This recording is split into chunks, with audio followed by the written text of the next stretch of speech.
오늘의 말씀은 출애굽기 40장 34절에서 35절 말씀입니다. 구름이 회막에 덮이고 여호와의 영광이 성막에 충만하매 모세가 회막에 들어갈 수 없었으니 이는 구름이 회막 위에 덮이고 여호와의 영광이 성막에 충만함이었으며. 아멘. 제가 금년에 본 유튜브 중에서 가장 감동적인 장면 하나가 그 장애를 가진 아버지가 딸이 결혼식 날 딸과 약속을 지키기 위해서 재활을 해서, 물론 그 과학의 힘을 좀 빌려서 보조 장치를 발에 착용하고 힘들게 그 딸의 결혼식을 축하해 주기 위해서 딸과 함께 춤을 추는 그런 장면이 있었습니다. 아주 오래전에 그 사고를 당해서 목 이하로는 하나도 움직이지 못하는 이 아버지가 딸과 함께 춤을 추기 위해서 재활을 하고 노력한 끝에 그 춤을 추는 감동적인 장면을 유튜브에서 봤습니다. 가족이기 때문에 그런 피나는 노력을 했을 것이고, 또 그런 장애를 가진 남편과 아빠를 가족이기 때문에 나머지 가족들이 지켜줬을 것입니다. 세상을 살면서 누가 내 옆에 있다는 것, 내가 혼자가 아니라는 것, 그래서 내가 가장 힘들 때 내 편이 되어줄 수 있다는 것만으로도 사람은 힘든 절망의 고비를 넘길 수 있습니다. 그런 점에서 우리 그리스도인들은 제일 복된 사람이라고 생각합니다. 왜냐하면 온 땅의 주인이신 하나님께서 우리와 동행해 주고 계시기 때문입니다. 사실 우리가 지금 어디 있느냐는 중요하지 않습니다. 어떤 사람은 광야 한복판에 있는 사람도 있고, 어떤 사람은 깊은 낭떠러지에 놓여 있는 사람도 있을 거고, 어떤 사람은 태풍 한가운데 지금 자신이 놓여 있는 사람도 있겠죠. 그러나 내가 어디 있느냐는 중요하지 않습니다. 온 땅의 주인이신 주님이 나와 동행하고 있다면 그곳이 어디인들 무슨 문제가 되겠습니까? 결국 우리의 인생은 내가 지금 어떤 환경에 있느냐를 가지고 행복하고 불행할 수 있는 것이 아니고, 주님이 나와 지금 동행하시느냐가 행복과 불행을 결정하는 거예요. 오늘 출애굽기의 마지막 시간입니다. 8개월의 대장정의 출애굽기를 우리가 공부하면서 40장 마지막 장을 살펴볼 건데, 드디어 이스라엘 백성들이 정말 열심히 노력한 끝에 성막이 완성이 됩니다. 부살렐과 오홀리압이 자기들이 완성한 성막을 모세에게 보고하니까 모세가 하나하나 다 검사를 하죠. 모세는 제일 먼저 하나님으로부터 율법의 성막을 이렇게 지어라라는 얘기를 들었던 사람이기 때문에 하나님께 들은 대로 성막이 지어졌는지 부살렐과 오홀리압 그리고 여러 기술자들이 힘써서 지은 성막을 검사하는데 얼마나 잘 졌는지 고칠 게 하나도 없는 거예요. 그래서 모세가 수고한 이들을 축복하고 하나님께 공사가 완료되었다고 보고를 드리고, 하나님께서 그 이야기를 들으시고 말씀하시는 게 오늘 본문의 시작이에요. 하나님께서 뭐라고 말씀을 하시느냐? 1절 2절에 여호와께서 모세에게 말씀하여 이르시되 너는 첫째 달 초하루에 성막 곧 회막을 세우고, 이렇게 기록했어요. 하나님께서 봉헌 날짜를 직접 아예 말씀해 주셨어요. 언제로요? 1월 1일.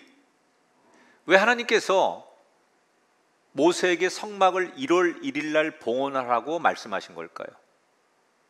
여러 가지 다양한 그 학자들의 해석이 있습니다. 근데 저는 그냥 이 본문은 우리가 송구영신 예배를 드릴 때 그 퍼포먼스 같은 정도로 생각을 해요.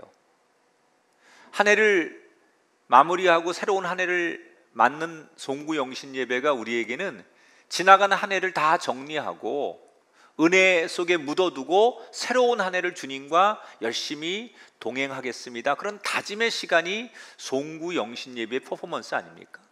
아마도 1월 1일 날 성막과 함께 지나간 과거에 머물지 말고 새로운 한 해를, 인생을 시작해 봐라 라는 의미로 하나님께서 이렇게 주셨다. 저에겐 그런 은혜가 있었어요. 자, 드디어 1월 1일이 되었습니다. 동이 트고 나팔이 길게 울리기 시작합니다.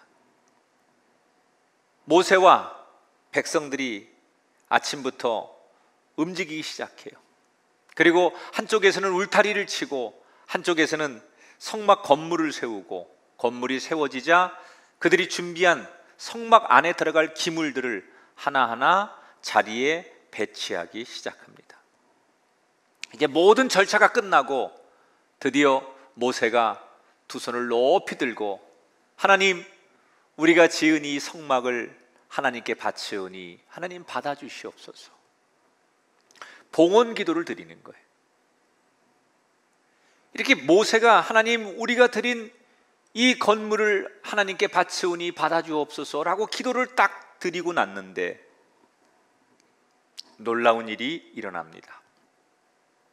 34절 35절에 보니까 구름이 회막에 덮이고 여호와의 영광이 성막에 충만함에 모세가 회막에 들어갈 수 없었다. 하나님, 이 건물을 받아주세요 라고 말하는 순간 하나님의 구름이 그 성막을 덮더니 하나님의 임재가 빛으로 그 성막에서 나타나기 시작했어요. 얼마나 그 광경이 장엄했는지 모세조차도 그 성막 안에 들어갈 수가 없었습니다. 여러분, 어느 누구도 접근하지 못하도록 하나님께서 만드신 거예요. 하나님의 그 강력한 임재가 그곳에 임하니까 누구도 감히 그 건물에 접근하지 못하도록 만들었다. 이게 무슨 뜻일까?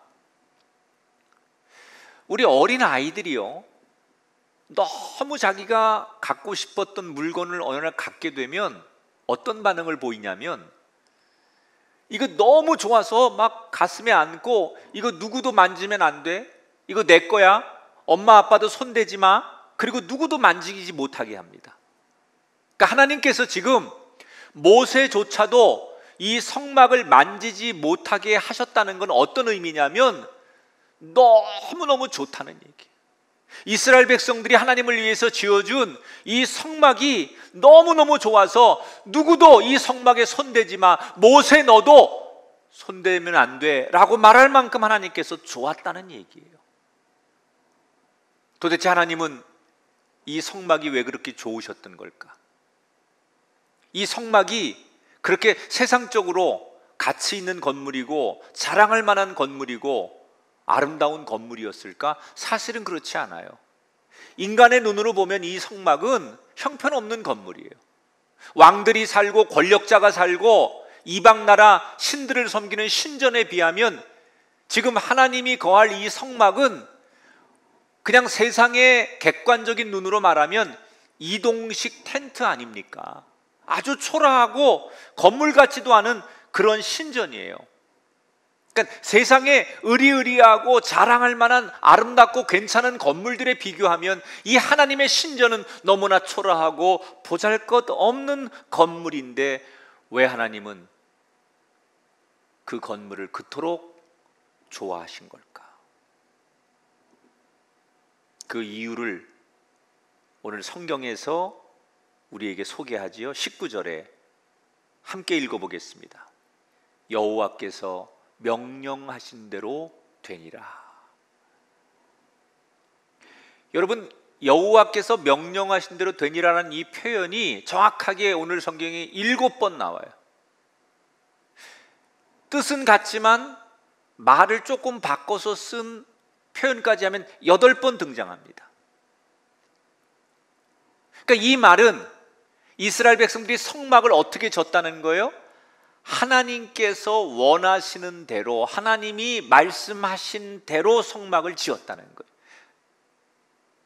여러분, 하나님이 다른 건물이 아닌 그 별 볼 일 없고 초라한 텐트에 임재하셨어요. 그것을 너무 좋아하셨어요. 너무 기쁘게 받으셨어요. 그런 일을 만들기 위해서 이스라엘 백성들이 뭐 특별히 한 일이 없어요. 무슨 하나님의 임재를 나타내기 위해서 이 건물을 짓느라고 더 많은 인간적인 노력을 한 게 하나도 없어요. 그들이 한 게 있다면 단 하나, 하나님이 임하시도록 말씀대로 지었다는 거예요. 우리가 뭔가 세상을 살면서 더 특별하고 더 대단하고 뭔가 거창한 일을 해야만 하나님 기뻐하시는 게 아니에요.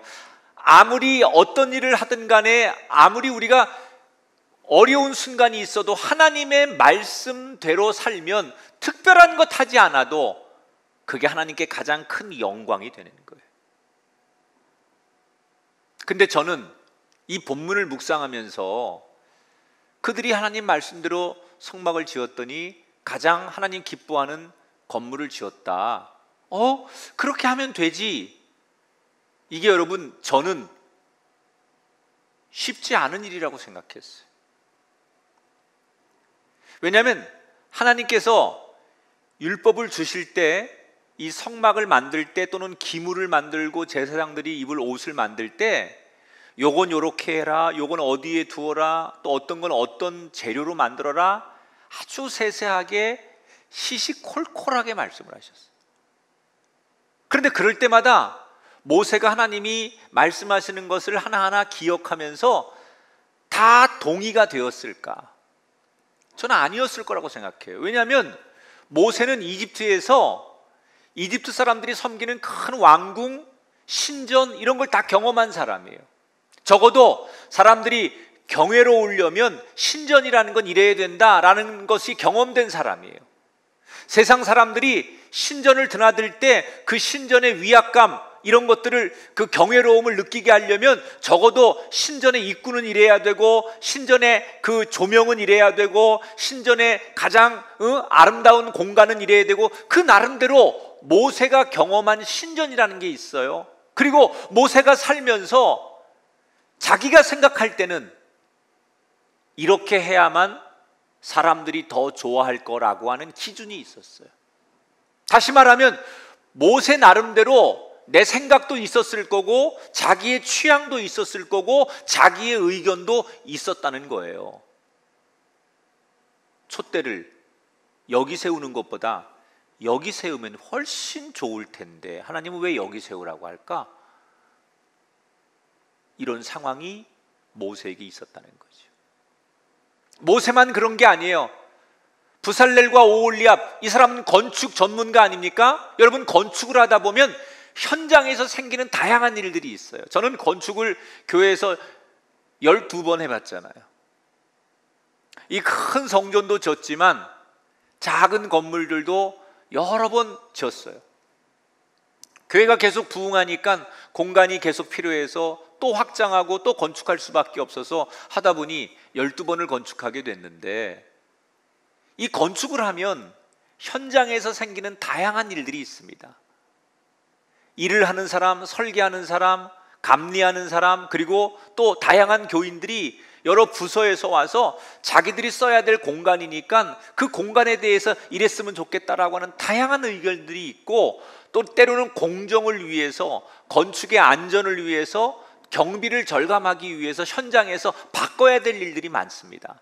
부살렐과 오홀리압이 이 건축을 진두지휘하는 기술자들로서 그들은 그런 고민을 안 할 수가 없어요. 그런데 모세도 부살렐과 오홀리압도 이 성막을 자기들의 의견은 반영하지 않아요. 철저하게 하나님이 말씀한 대로만 성막을 배치하고 지어요. 그랬더니 자신들의 생각은 배제하고 하나님의 의견, 말씀대로만 했더니 하나님이 가장 기뻐하시고, 하나님이 임재하시고, 하나님이 거하시는 공간이 되더라는 거예요. 많은 분들이 지금도 자신의 가정이라는 집, 인생이라고 하는 집, 때로는 여러분의 삶의 생업의 터전인 사업장과 일터라고 하는 집에 하나님이 거하시기를 원해요. 특별히 이렇게 코로나처럼 어려운 시국에는 더 많은 성도들이 하나님, 내 인생에 동행해 주세요. 나와 함께 해 주세요. 우리 가정에, 하나님 내 일터에 하나님 거해 주세요 라고 하나님의 임재를 소원합니다. 그런데 저는 오늘 이 설교를 준비하면서 이런 질문이 생겼어요.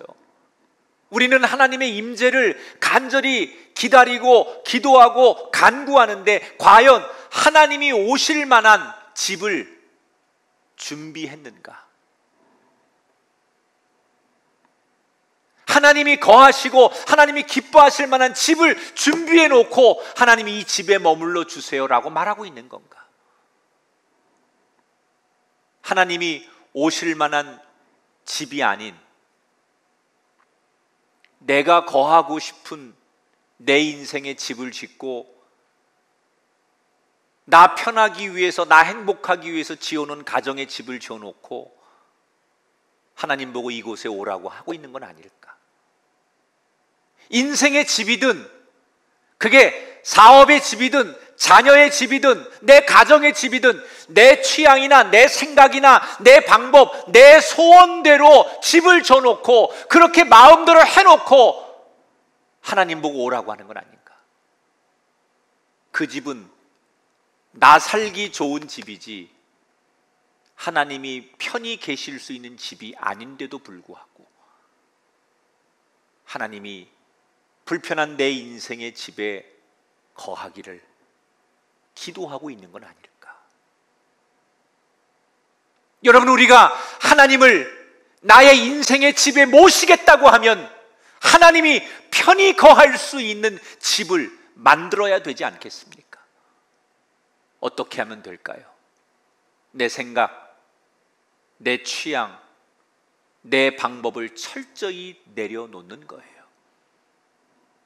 이해가 되든 이해가 되지 않든 그분이 말씀하시면 그분이 말씀하시는 대로, 그분이 원하는 대로, 그분이 계획한 대로, 그분이 그렇게 소원하는 대로 하나님의 뜻과 하나님의 말씀대로 따라가는 인생의 집을 짓다 보면 하나님이 나라고 하는 인생은 세상 앞에 초라한 인생일지라도 내 인생의 집에 거하시고 동행하시는 은혜를 우리 모두 경험하지 않겠냐는 거예요.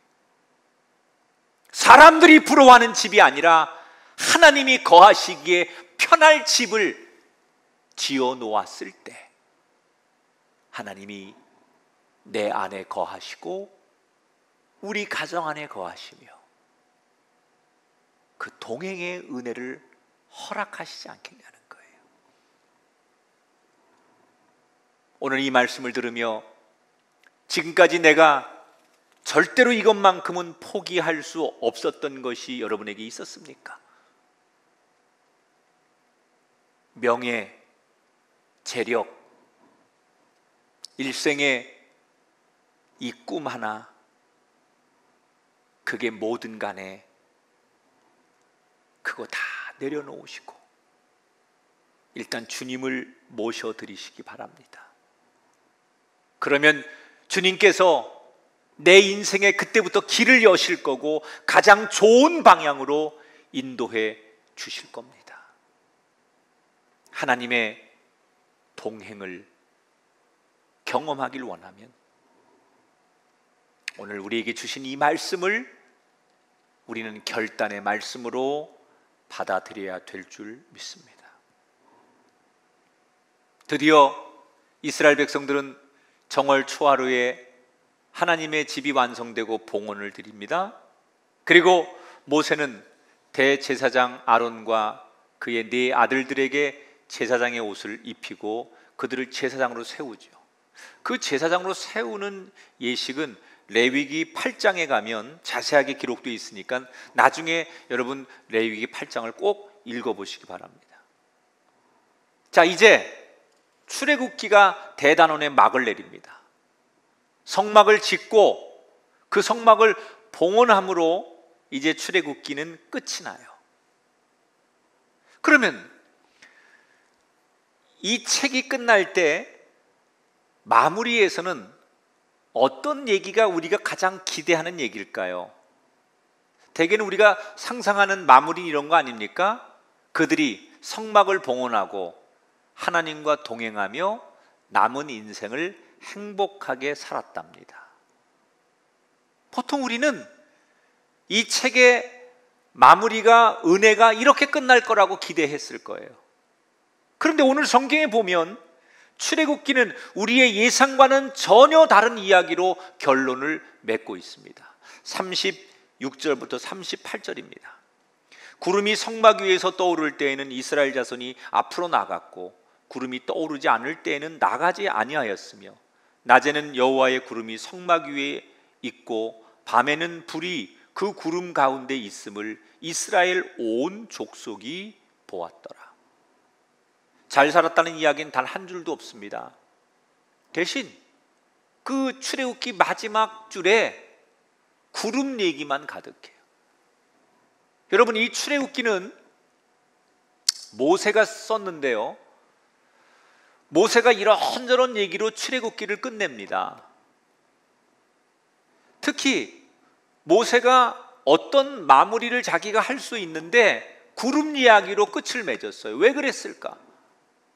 저는 모세가 이렇게 구름 이야기로 결론을 내고 이 책을 끝맺는 것은 이스라엘 백성들에게 전하고 싶은 메시지가 있는 거예요. 이스라엘 백성들 당대 말고 그의 후손들에게 지금 이 출애굽기를 이렇게 접하고 있는 이 땅의 그리스도인들에게 모세는 전하고 싶은 메시지가 있었던 거예요. 그게 뭘까? 저는 그게 뭘까를 한 주간 동안 묵상하면서 세 가지의 말씀을 발견했어요. 첫째, 우리 인생에 잘 먹고 잘 사는 것보다 더 중요한 게 있다는 거예요. 우리는 해피엔딩으로 끝나는 얘기가 그들이 잘 먹고 잘 살았다 이러면 가장 좋은 줄 알았는데 그것보다 더 중요한 얘기가 있다는 걸 암시하는 거예요. 그게 뭐냐? 두 번째, 세 번째 나오는 메시지예요. 두 번째 메시지가 뭘까요?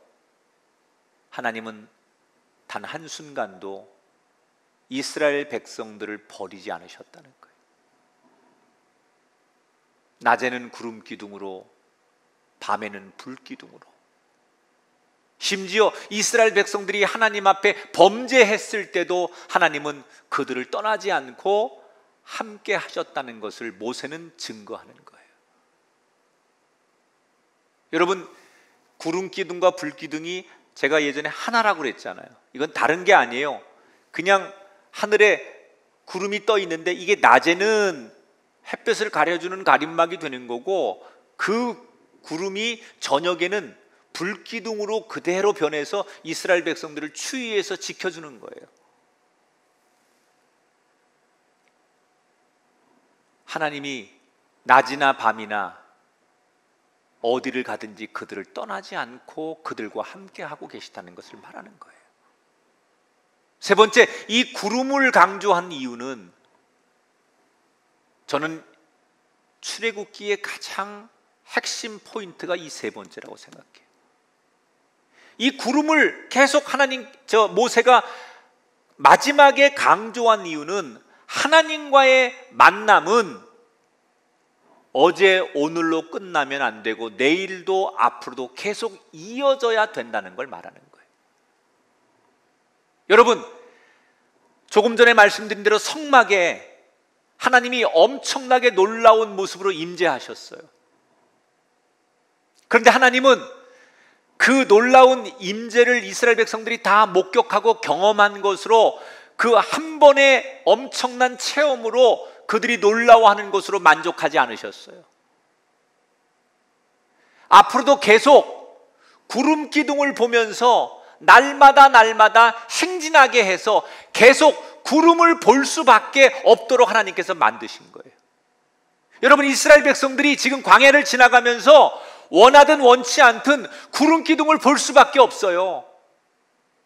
구름 기둥이 가는 대로 따라가야 되기 때문에 원치 않아도 구름 기둥을 봐야 돼요. 날마다 하나님이 인도하시는 그 구름 기둥이 자신들의 길잡이가 되는 거예요. 그런데 여러분, 원치 않았을지라도 강제적으로라도 날마다 이 구름 기둥이 자신들을 인도했기 때문에 그것 때문에 그들은 광야를 안전하게 통과할 수 있었고 약속의 땅에 들어갈 수 있었던 거예요.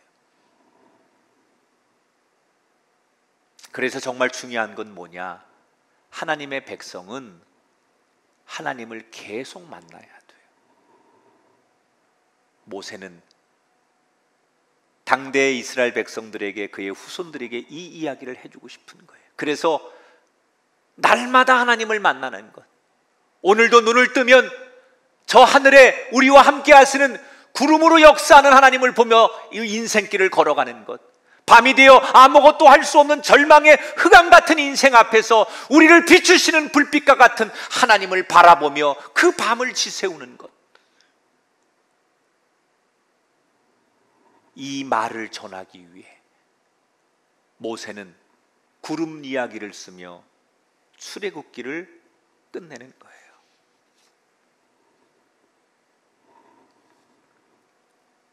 저는 모세가 마지막 말에 하려고 했던 이 메시지를 기억해야 된다고 생각해요.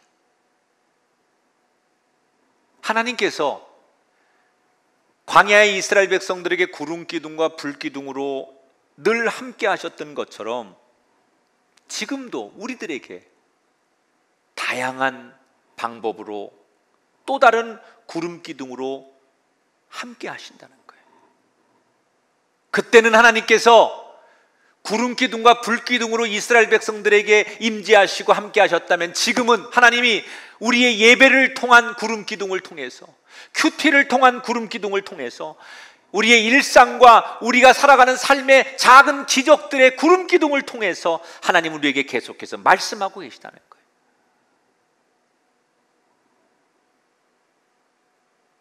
하나님과 동행하는 방법을 가르쳐 주시는 거 아닙니까?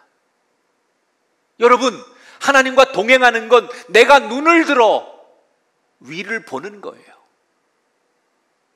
하나님과 동행하는 방법은 하나님이 임재하신 그것을 내가 목격하는 거예요. 이 구름만 보면서 그들이 광야를 걸어간다는 건 뭘 말하는 걸까요? 우리 인생의 결정권이 그분에게 있다는 거예요. 사람의 본성은 내가 앞서고 싶어 해요. 사람은 가만히 놔두면 마치 아무것도 안 했는데 마당에 잡초가 막 나오듯이 사람의 본성은 가만히 놔두면 하나님 생각, 하나님 뜻보다는 내가 앞서고 싶어 해요. 하나님이 앞서는 걸 보지 못해요. 내 마음속에 이 죄성이라는 게 내가 이기고 내가 앞서고 내가 뛰어가고 싶은 그런 본성들, 내 마음대로 하고 싶은 본성들. 그런데 우리가 날마다 하나님이 우리와 동행하시는 구름을 바라보면 내가 앞설 수 없어요. 그 구름이 인도하는 대로 가야지. 그 불기둥이 머무는 데까지 멈춰야지요. 그러면 우리 인생은 절대로 내가 주도할 수 없는 거예요. 하나님과 동행하는 사람은 결코 자신의 인생을 자기가 주도하지 않아요. 하나님께서 이끄시는 대로 그 발의 템포를 맞춰가면서 걸을 줄 아는 사람, 하나님은 그 사람을 찾고 계신 거예요. 문제는 하나님이 그렇게 우리에게 다양한 이 시대의 또 다른 구름 기둥으로 우리에게 말씀을 하셔도 내가 그 구름 기둥을 외면하면 소용이 없다는 거예요. 우리를 인도하기 위해서 다양한 방법으로 우리에게 임재하시고 역사하시고 우리 이끄시는 하나님을 내가 외면하고 내가 가리고 내가 의지하지 않으면 하나님의 임재가 소용이 없다는 거예요. 그 하나님과의 만남을 날마다 이어가야 돼요. 하나님은 우리가 단 한 번에 엄청난 기적을 체험하는 사람이 아니라 일회적인 사건으로 엄청난 큰 이벤트를 만드는 사람이 아니라 평범하더라도 계속해서 일상을 통해 우리가 하나님을 만나기를 원하세요. 이전에 받은 체험에 만족하지 마십시오. 과거에 경험한 엄청난 은혜에 만족하지 마십시오. 오늘도 평범한 것 같지만, 아무것도 아닌 것 같지만 우리의 일상을 통해 다가오시는 그 하나님을 눈을 들어 바라보는 것, 뜨겁게 과거에 사랑한 것으로 내가 당신을 얼마나 사랑하는 줄 아느냐라고 말하지 마시고, 오늘도 평범한 일상 속에서 잔잔한 사랑을 나누는 우리가 되기를 바랍니다.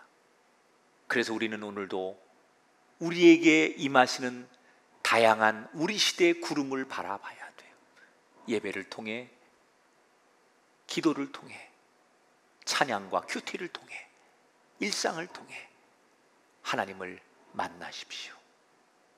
그러면 우리가 거하는 광야, 바다 한복판일지라도 그곳이 안전할 줄 믿습니다. 무슨 일을 만나도 형통할 수 있는 길은 하나님과 동행하는 겁니다. 저는 이제 오늘 출애굽기 말씀을 마치면서 여러분 눈에는 이 출애굽기 1장부터 40장까지 이야기 속에서 무엇이 보였는지 모르겠어요. 저는 이 출애굽기 전체를 다시 곱씹으면서 한 가지를 보라고 한다면 이게 보였어요. 하나님이 당신의 약속을 잊지 않으시고 당신의 백성을 사랑하셔서 그 약속을 지키기 위해 우리에게 오셔서 우린 그 하나님을 만났다는 거예요. 우리가 잘해서 하나님이 오신 게 아니에요. 우리가 그 하나님을 만나기를 원해서 오신 게 아니에요. 하나님이 우리에게 약속을 지키기 위해 우리가 잘못하고 등 돌리고 외면하고 타락했을지라도 그 약속을 지키기 위해 우리에게 오신 하나님, 그걸 우리는 하나님의 은혜라고 해요.